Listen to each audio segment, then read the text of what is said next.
在2025年春节即将来临之际，位于居港市的观音庙开始进行100个神像的清洁工作。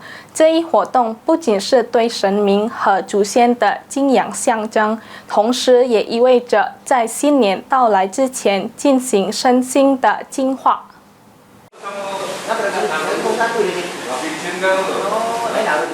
在2025年春节即将来临之际，居港的庙都开始准备迎接春节的工作，其中有被认为最古老的观音庙进行了一系列准备工作。其中一项重要的传统是清洁约100个神像。观音庙的负责人基哈润表示，这项每年仅进行一次的清洁仪式，只在春节前夕为神像进行清洁和净化。清洁工作在送神的仪式结束后来进行。除了神像外，祭坛和香炉也会进行清洗。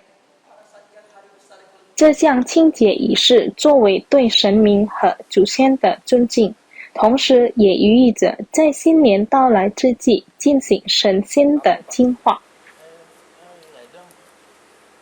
Jam 7 malam kita sudah mulai tahap mengantar Dewa Dewi naik ke langit untuk melaporkan kegiatan kita selama 1 tahun.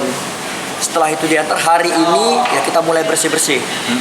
Kita mungkin sekarang udah lihat kita mulai tahap proses membersihkan rupang karena perjalanan kita begitu mereka sudah naik berarti posisi udah kosong rupang-rupang, saatnya kita mulai bersih. Nah, kita bisa lihat sekarang ini kita mulai bersih kurang lebih hampir 100 rupang, kurang lebih hampir 100 rupang. Rupang itu apa? Patung-patung nih.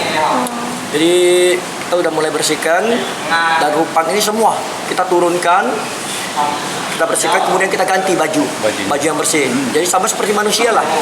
Menjelang tahun baru kita mau suasana semua bersih, hati bersih, penampilan bersih, buang yang buruk-buruk. Jadi kita jangan lagi menatap ke belakang. Kita optimis ke depan. Lutfi Pal TV